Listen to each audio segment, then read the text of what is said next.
پیارے بچوں السلام علیکم۔ پچھلے ویڈیوز میں ہم نے کلاس 5 اردو کا جو سبق پڑھا ہے دوستی، تو اس کو ہم نے مکمل کیا ہے۔ آج کے ویڈیو میں ہم اس کے سوال کریں گے۔ سوال نمبر 1، لڑکے ایکسکرشن کے لیے کہاں گئے؟ لڑکے کت گئے ایکسکرشن؟ اس کا جواب ہے لڑکے ایکسکرشن کے لیے پہلگام گئے۔ لڑکے گئے ایکسکرشن خاطر پہلگام۔ کت گئے؟ پہلگام۔ سوال نمبر 2، پہلگام کیوں مشہور ہے؟ سوال نمبر 2، پہلگام کیا مشہور؟ پہلگام اپنی خوبصورتی اور آب و ہوا کی وجہ سے مشہور ہے۔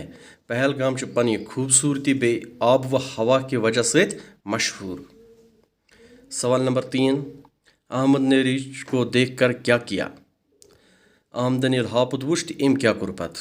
یل ہاپت وچ ام کیا آمدن کیا کور؟ جواب، احمد نے ریچھ کو دیکھ کر ندیم کا ہاتھ فوراً جھٹک دیا اور پیڑ پر چڑھ گیا۔ آمدن یل ہاپت وچ تو ام ترو ندیمن ات یل تو پت کھوت کلس پہ۔ چوتھا سوال، ندیم کو احمد کی کس عمل سے دکھ پہنچا؟ ندیمس آمدنی کم عمل ست ووت ندیمس دکھ، یعنی آمدن کس عمل کر سہ یم ست ندیمس دکھ ووت؟ اس کا جواب ہے ندیم کو احمد کی بے وفائی سے دکھ پہنچا۔ ندیمس ووت آمدنی بے وفائی سے دکھ، یعنی اس ندیم آمدن ندیمس ست بے وفائی کر تو ام ست ووت ندیمس دکھ۔